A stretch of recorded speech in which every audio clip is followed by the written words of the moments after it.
You know, I don't think I've ever really gone in detail about who I consider to be my favorite character in all of gaming is. Truthfully, it's not something I've really thought about until pretty recently with my last couple speedruns. I've had phases and played a whole bundle of things, but it didn't really hit me until, I want to say about a month ago, but when it did,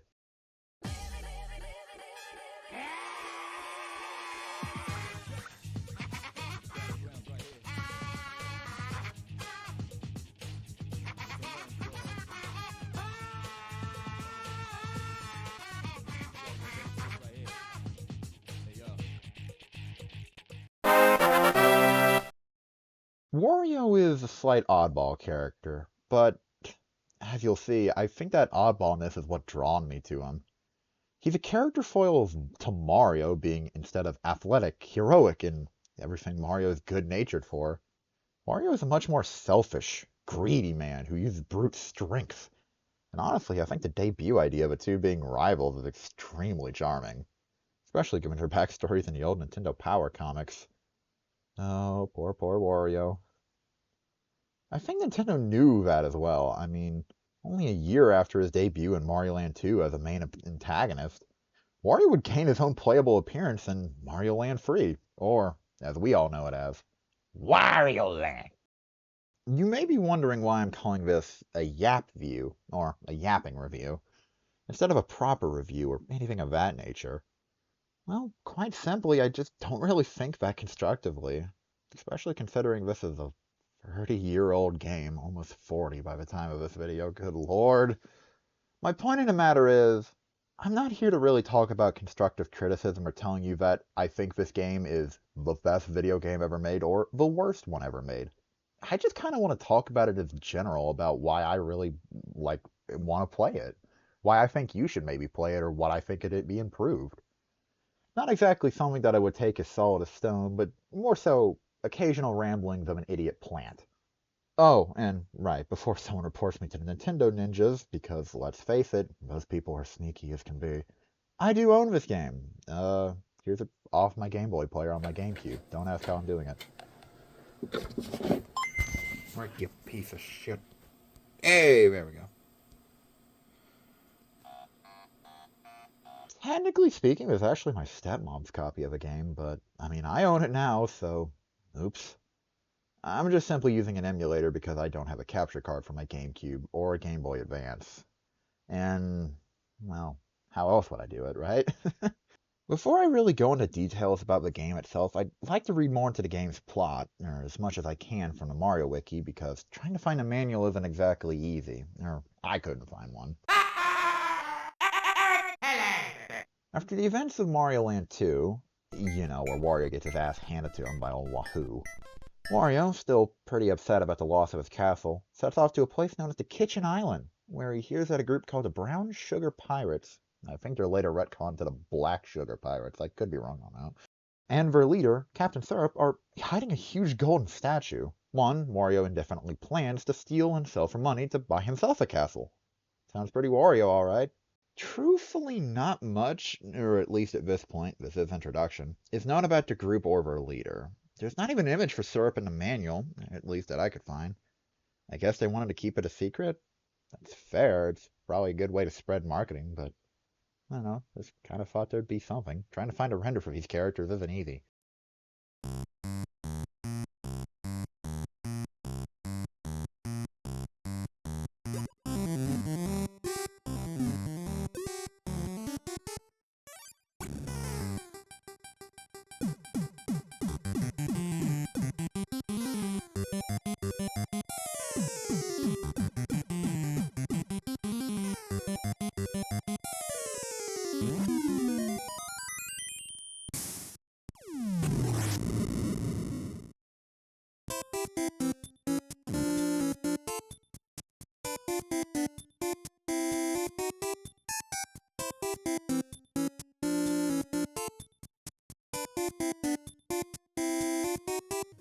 As the game starts, Wario is plopped down in Rice Beach, and the appearance of food names is becoming very, very clear, isn't it?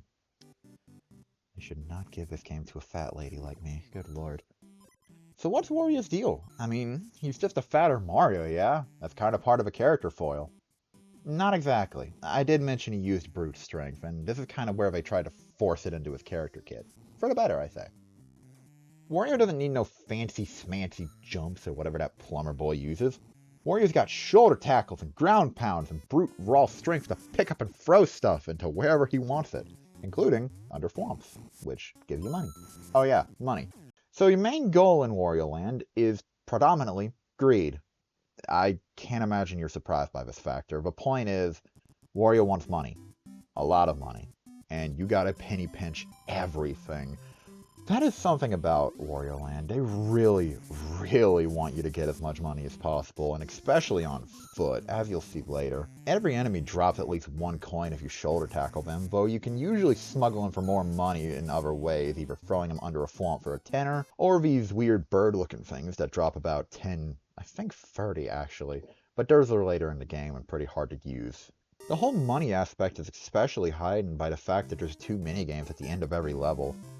After you go on a door, Wario spins around 2 poles, one with a coin game and one with a heart game. The heart game is pretty odd. The hearts themselves are just used as currency like the way Mario Land 2 did it, so you just get a 1-up once you get 100, which you can also get for defeating enemies or finding them in random spaces. The minigame itself consists of Wario throwing bombs across a lake.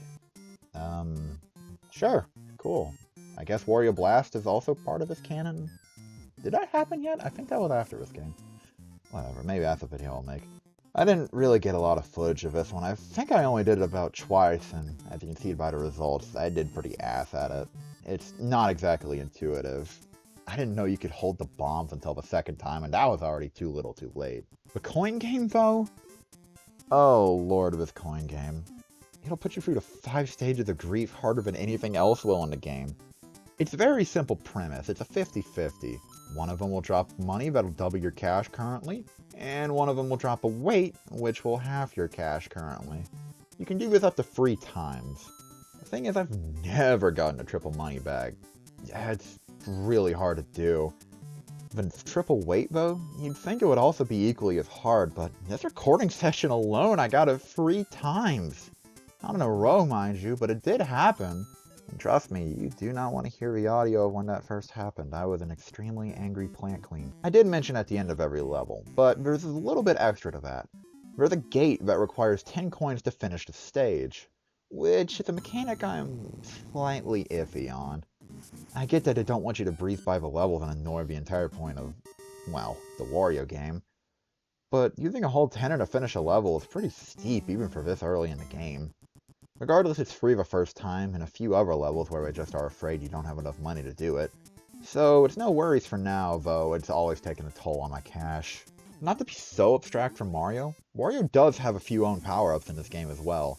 There's a Dragon Hat power-up which allows him to be basically the Fire Flower equivalent, shooting a flamethrower out of his hat, which I find slightly odd because Wario, I'm pretty sure, used a Fire Flower in Mario Land too.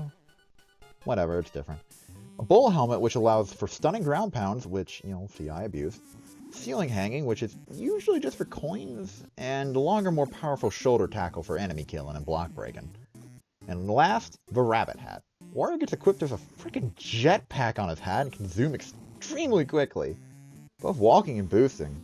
The boot his jumps are higher too. I probably use this one the most just because it's fun to zoom around like that. Look at all the shits I don't give! I don't need to play you level! I ended up needing to play that level. Oh, there's also the small Wario, which, just like its name assumes, it's small, useless, you don't want it, you're gonna die.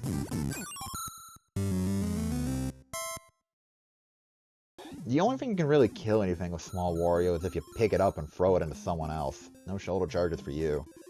We'll get back to why that might be a problem later. That's kind of a main stick, though. It's just about getting coins and not being bad at the video game.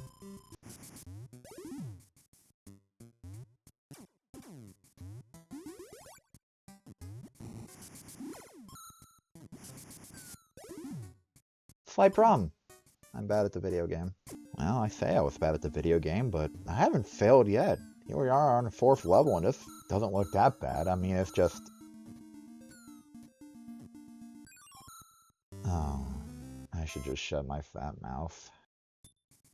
Anyway, level 4 introduces this instant death lava, which I didn't die to, did I?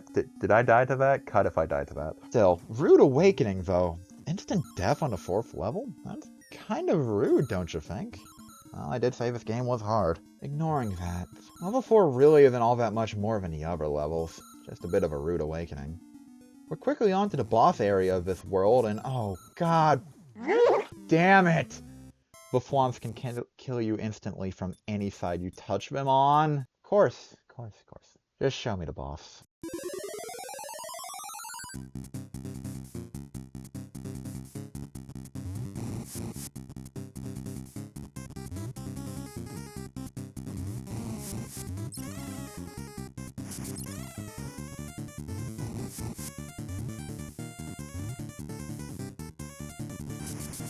Well, that was oddly quick. After every boss you get a shower in coins, which is really nice, admittedly. You think you get up to 150 basically after every boss for just playing the level. It's really nice of them.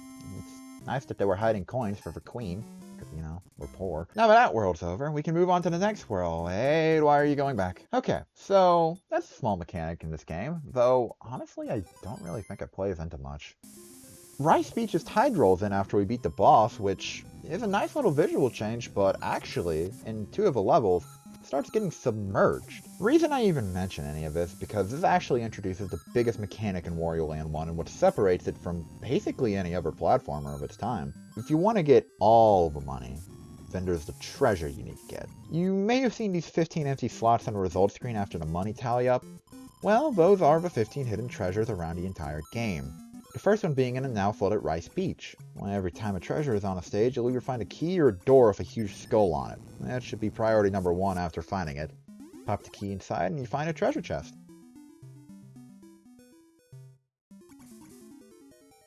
Ooh, sparkly. Okay, finally moving on to the next world. Mount Teapot. Ooh, pretty. Okay, now that we're this far, it's time to admit a few things. I've never beaten this game before this video. Yeah, Cuba booing, I know. In my defense, this game is way harder than I remembered it being.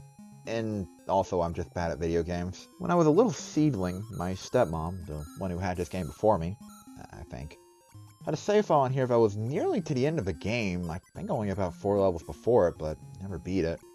Couldn't find out why. Not like I could beat it either. But hey, I'm a fully grown queen now. I won't let a silly Game Boy game cut me down from royalty. I am queen! Anyway, I figured out how to make Tiny Wario do the shimmy underwater. That's real fun. Yeah, there's quite a few water levels in this game. I guess fitting the pirate motif? I mean, it makes sense. Truthfully, I don't have anything against them, but I'd be lying if I said water levels were anything I ever looked forward to, even if it isn't a good game. This level's also the first one to have 2 enemies I come to loathe. These spinny, weird hedgehog things. I think it's a hedgehog? I have no idea. And these birds.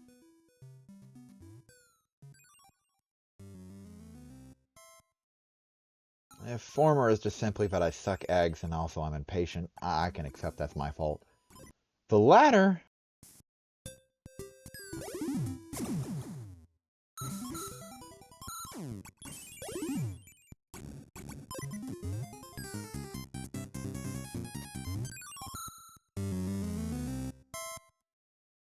I swear the hitbox on that bird is janked. I don't know where it begins and where it ends, but I swear I just take damage and die off of it sometimes. It's really annoying near the back end of the game because I swear about half my deaths come from these birds. I'm not kidding. I never also mentioned this till now, but these also have these checkpoint gates that use 10 coins as well. Having a checkpoint paywall is an interesting mechanic, if not for a fatal flaw, or at least in my eyes. You don't get to keep your cash if you die and respawn at one, meaning it's quite literally better just to redo the entire level if you die just for monetary profit. Not like the levels are terribly long anyway. For the record, the game has a total of 40, and I think, not counting the credits and the menus, I only spent about 3.5 hours playing the game itself. I mean, that's pretty solid for a Game Boy game, but even still, I think on average every level, even blind, took me only about 3.5 minutes. It stopped me from dying like a total git though sometimes.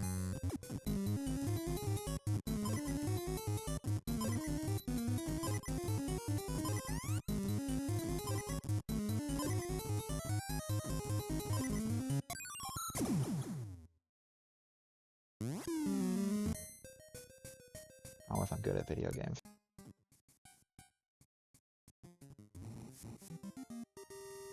Alright, final level of Mount Teapot. The saucer-looking thing crashed down at the top and changed the level to have more blocks in the way. These enemy placements get a lot more annoying too. It's these weird bat bomb-looking things that attach to you. Hey, get the f*** off me! Get the f***! Right, yeah, these, I don't know what they're called, these bat bomb things. I guess that first one was a fluke or something, because it never hurt me ever again, and I'm not sure why. You can clearly see it should've. Anyway, I'm groaning too much. It's time for the boss, which is a big old Minotaur-looking guy.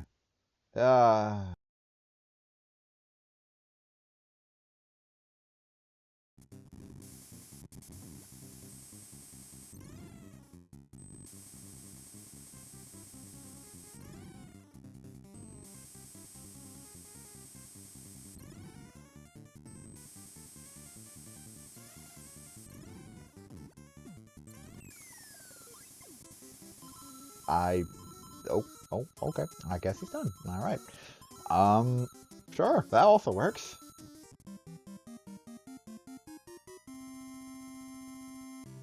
Anyway, after all of that, it's time for the next world. Stove Canyon. Wait a minute. Course 20? I thought we were on, like, course 13.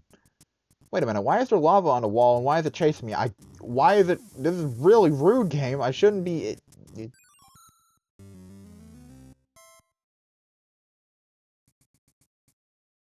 As it turns out, in the second level of Mount Teapot, there's a secret exit that'll bring you to a different world. It's called Sherbert Land. Hey, wait a minute, I hate that track.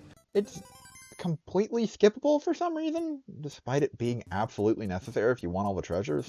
I really don't know why they hit a secret world like this, because it's not like it's really secret. Not exactly hard to miss, but even still, if you don't go to it, you just can't get all the treasures. You can't 100% the game, which I guess that's the point. And it's the ice world. Okay, I should have seen that coming.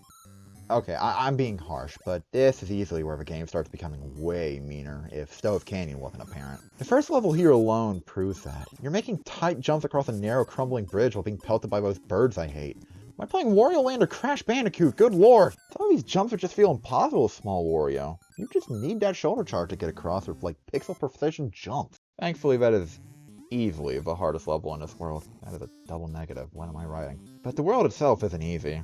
I guess that's the cost of being optional, I suppose. I could be wrong, but Sherbert Land feels like it has the most treasure out of all the areas, which also checks out. It certainly feels like I was on the lookout around here more, or maybe I was just more paranoid. Honestly, outside of all the treasures, there's not much to say about Sherbert Land other than it being, well, icy and water levels. Bunch of secrets and all the treasures, but past that, it's just not much to say. We're already on the boss here, and it's a giant penguin with boxing gloves. I mentioned earlier that Tiny Warrior really just feels like he's unable to do anything when you get hit at a bad time, and this fight is a prime example. Pretty simple on paper, just jump up and hit him 3 times, but after first he'll dive and wear a spiky helmet, which you need to hit him in his back to remove. Thing is, you can't shoulder bash if you're Tiny Wario.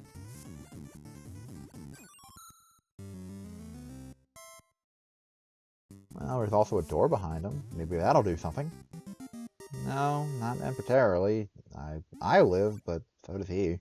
At this point in the recording, you could probably tell I was getting a little antsy. It was honestly my own fault. I ended up playing the whole game in one session, which I can't recommend doing that, personally.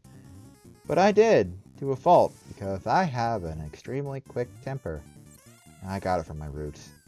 But it also causes me to make more mistakes, which, you know, I promise it won't cloud my judgments, but something that becomes way more obvious as I go on playing this game. Anyway, I beat that penguin bitch and 3-ups. I mean, I'll take it, but... Oh, that's also it. There's nothing that changes. No extra level or anything. Same old, same old. Okay, finally back to the main road, and... Oh, right. We gotta go back to Stove Canyon.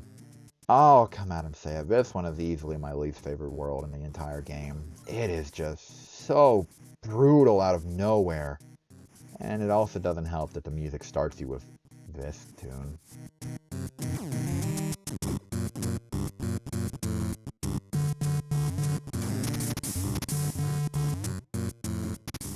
first level here alone throws you in such a mean spot.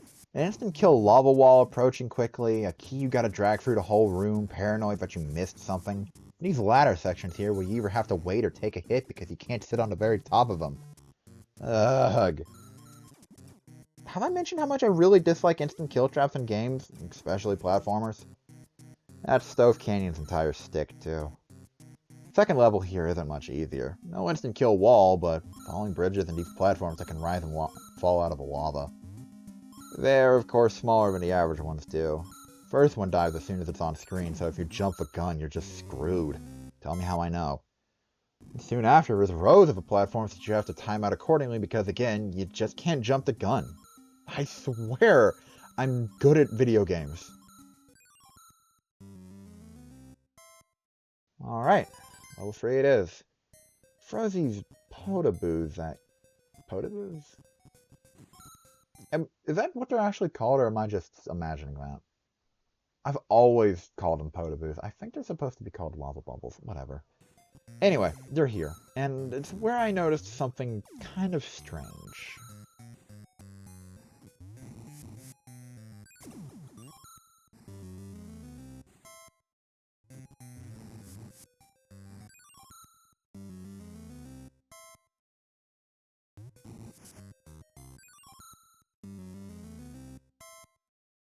The bullhorn ground pound makes your jump and dash much shorter for a second or two. I kept jumping into the lava like a frickin' idiot despite knowing I could make the jumps. But I guess the physics for it just crap out a bit during the screen shake? That's all I can muster. Outside of that and some ladder hanging, which I totally wasn't shaking my limbs doing. This level's as done as dirt. It's okay, it's been rough, but come on, I'm not stupid. Just bad at video games. How bad could this one be? Minecart sequence. Auto-scrolling minecart sequences. And hey, it beat Donkey Kong Country to the punch by a whole year. Get out of here! Yeah, pseudo auto-scroller, precise jumps over instant death. Why do I even bother being surprised? It's a very short level, thankfully, but it doesn't mean I'm not annoying.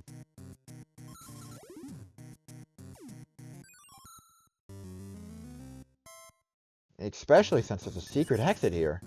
It's a hell of a jump to make, and it took me like 3 times to do it, and okay, I might be bad at video games. In my defense, these minecart physics just don't let you tackle off the minecart instantly. You have to jump at the right time, no ifs, ands, or buts. I mean, unless you had the rabbit's hat, which I didn't. There's not one in the level.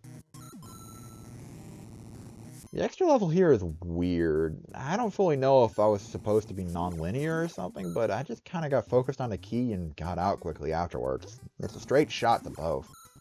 I don't even think I took damage, which is pretty weird for this point in the game.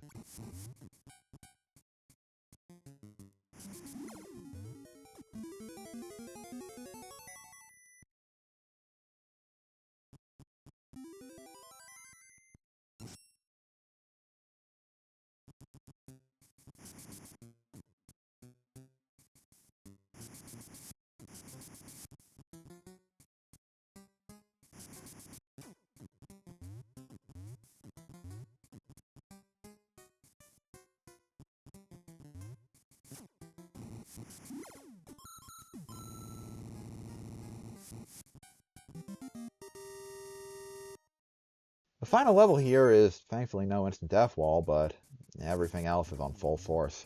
The potaboos, the sinking platforms, it's just rough. You have these tunnels you have to squeeze through, which can be kind of awkward because you can bonk into the ceiling and then fall down to the lava, which...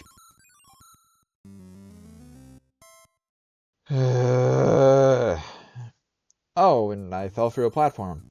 What is this, a Sonic game? Just cue the last track, I don't care.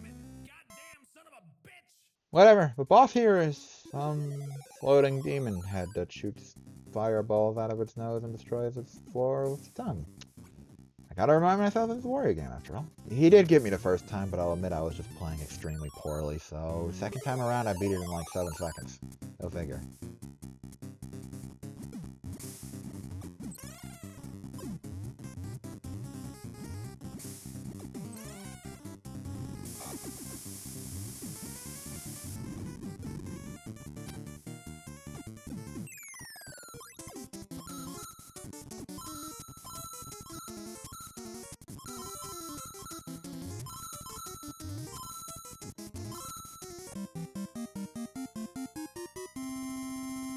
Alright, what's this new world? New world, new world. The SST Cup. Could be a good band name. Anyway, first level here. Alright, what's new? Jungle locales and plant babies! Oh my god, plant babies! Plant babies! Oh my god. Oh, I can't jump out of the pit. Okay, yeah, I deserve that. The SST Cup and onwards kind of feel weird. When I was looking back on the footage, I really don't remember a lot about these levels. I guess because I had never seen them before, so they weren't ingrained in my memory, but I don't really remember any of them being that difficult, especially after Stove Canyon. I think I was just really locking in trying to find the remaining treasures. That's not to say it's not any interesting world, but it's just, I don't remember much of it. It is kind of strange hearing the Rice Beach music here, though. I mean, I guess it's still a beach, or a tiny island, but I always associate it to the very beginning of a game, not the back half of it. Oh well. Oh, now I remember this world. We're actually boarding the ship here. Level is sort of a maze. You use the term a little loosely since it's only one path around, but you do have to go back and forth quite a bit to get to the key in the door. Whatever, it's a pretty interesting level though, nothing to complain about. Alright, boss level of the SST Cup. Deeper into the ship. Sheesh, they really spam a lot of these spike ball guys here. Really hard to hit when you don't have a power up, and even when you do, you could just jump at the wrong time and jump right into the spike ball. Wait, there's a treasure here too? I didn't know they could be on boss levels. I mean, that's nice, that's another one down, but... Oh, the key is right over here too? It's like hardly a walk away. Maybe this one was the last minute. I don't know. Alright, whatever. Cut to the chase. Boss time, and... oh, hell, it's a big bird that shoots the birds that I hate. Thankfully, the boss is quite quick to deal with, but... I died here more than I like to admit. Did I mention I don't like the bird hitbox? Because, oh my god, the bird hitbox.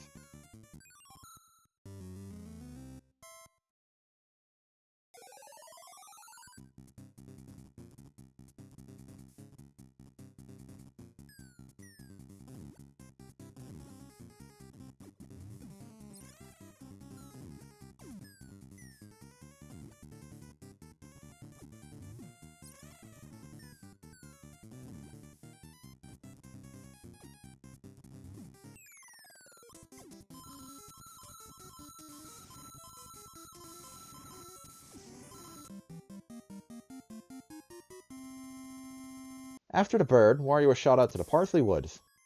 We're kind of stuck here. Literally, you can't go back from this forest until you beat the second level here. The first level here really gets into these spike balls on unkind things. You can't do anything about them, so you just gotta get out of the way. They're not slowed by the water here either. They're just impenetrable forces.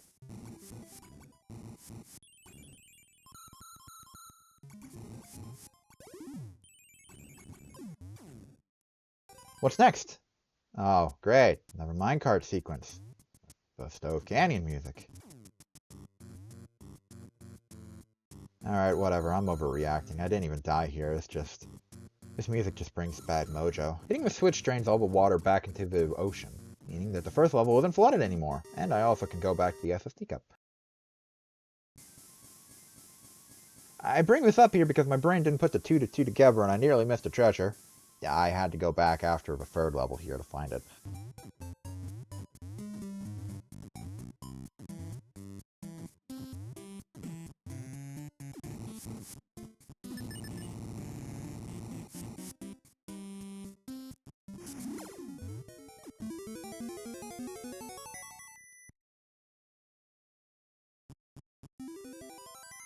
Yep, I am the smartest queen alive. After all that we get, train level. Ooh, sweet. Killer music too. They're probably my favorite in the game, even if they're just auto-scrollers. They're really fun because of a train theme. Thankfully no treasure here. Carrying a key all through all of this sounds pretty rough. Alright, next up. Big old tree. Reminds me of Super Paper Mario. Ooh, a little thunder guy. Shoots thunder, and ow, the thunder hurts! I guess I should have assumed that, but also, ow! This guy also acts like a thwomp. He can turn any enemy under him to a 10-coiner, but I feel like he's way harder to do it with. Oh, next level is more trains. I love that. It's a little bit harder, but again, I really enjoy these levels. Unfortunately, it's the last one of its kind, so no more train level, but it was nice till it lasted. Stage 36. Did I mention we are really breezing through this? I am sorry, I am not keeping track.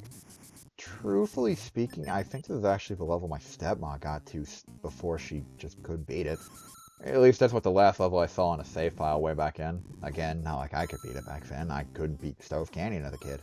You're stuck with a storm cloud chasing you a bunch, and I already went into detail about that. These spike balls drop very quickly and you don't have a lot of time to react. Thankfully, the enemies here aren't too big of a problem, or else we'd have a real bad situation on our hands.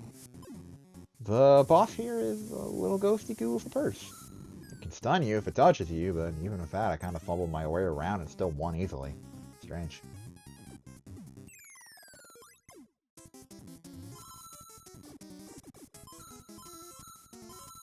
Also, completely unrelated, the screen here could have easily been used in a creepypasta before. Ooh, spooky face on my Game Boy. Ooh, it's crying red blood and hyper-realistic eyes. Ooh. Okay, whatever, I'm getting sidetracked like always. Last world, Syrup Castle. Only 4 levels to go before we beat this thing. Starting off, we have the nice beach music again. Okay, now it's just getting strange. The game still has a hard-on for these spiked balls, but outside of that, really nothing special. Huh. Maybe these levels will be easier than I thought. I really ought to learn to shut my big fat mouth.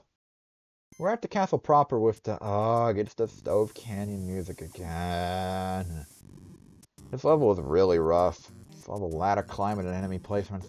Frickin' birds. Anyway, off the switch and we're done. 1 layer out of this.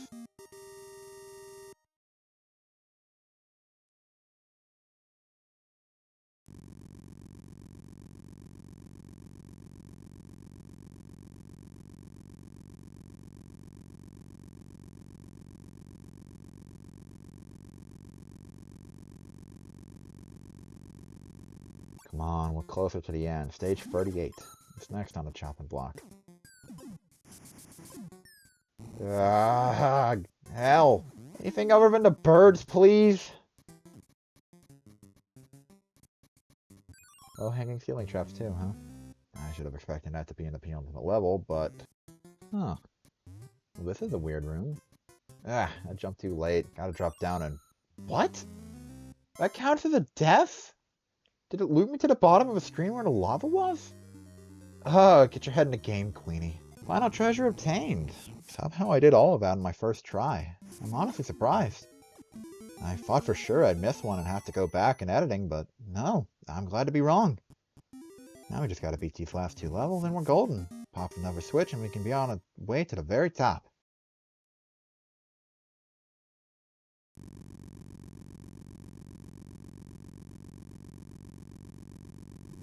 Alright, stage 40, final level. Let's rock. Starting off, we have a giant bouncing block section over, well, death. The game sure is throwing me a lot of these bullhorns. I guess that's nice, and hey, we're closer to a 1-up.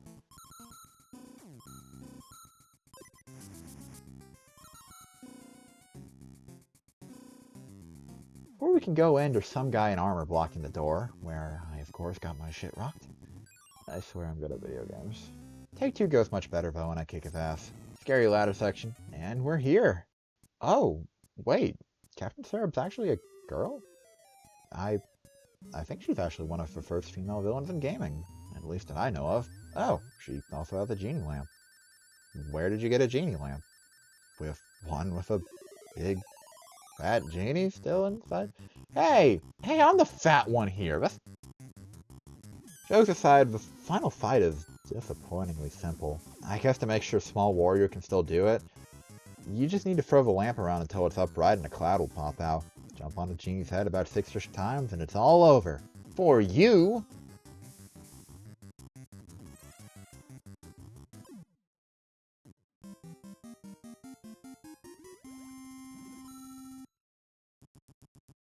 Captain Syrup, being the pirate she is, palms the joint. At least I know where Risky Boots got it. In the explosion, the castle becomes a statue of Peach. I think that was actually mentioned in the manual. And the plumber boy obviously comes in and swoops it away right at the final moment. What a bitch. Disgruntled with the loss of a statue as well, Wario turns to the lamp. The genie, now being, less hostile, asks Wario for his wish. In turn, Wario wants his castle back. to call his own. With the trade of the money and treasure Wario has collected, the genie will turn it all into a house for Wario. The treasure altogether gives you a whopping 90k, which is really solid, but I still only got about 94k since I only collected about 4k on foot. That damn money gambling game, I swear. With the money in hand, the big old 5 bags of money, Genie tells Wario to go look at the building he's made for himself. This is actually a variable ending, depending on how many bags of money you end up making. The ending I got is the second best one you can get, being an actual Wario castle. I think it's essentially guaranteed that if you get all the treasures. I didn't record footage of all the houses Wario can get, but as you'd imagine, they get less and less grandiose the less money you have. Hell, I think the poorest one is a birdhouse. Sheesh. But you'll notice I mentioned I got the second best ending. Well, the game itself throws you a hint to that too. After the credits roll, you're asked to please retry. The hell? I got everything. What I have to do to get it deathless too? Thankfully, no. That would just be ridiculous, at least for me. The actual best ending is simply done by having the max coins in the coin count and having all the treasure. The thing is, you'd have to collect at least 10k on your own if you have all the treasures, which I thought I did my best and I wasn't even halfway there. So, in order to get the footage of the best ending, I did resort to a little sneaky business. I swear, I didn't do it as a actual playthrough. If you pause the game and hit select about 16 times, you'll see a cursor appear on the HUD. Holding B to move it around, you can increase or decrease the amount of lives, coins, and the time you have. You can even pull it right over to Wario face, and when selected, you can power up Wario Estate. So, I may have used this to give myself 999 coins every time and got to the max coins that way. In my defense, I have other things I gotta do, you know?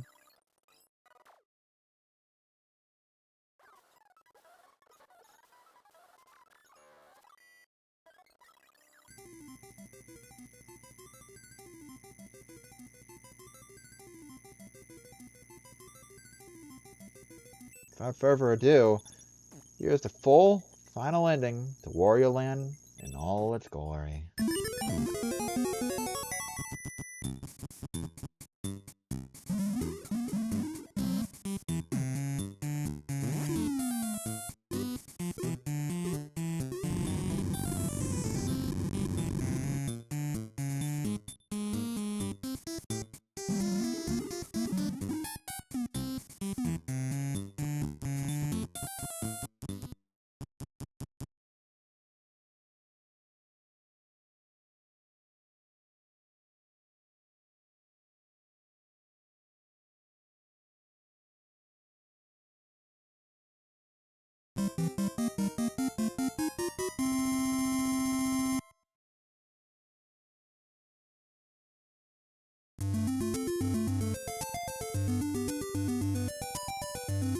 Wario gets the moon!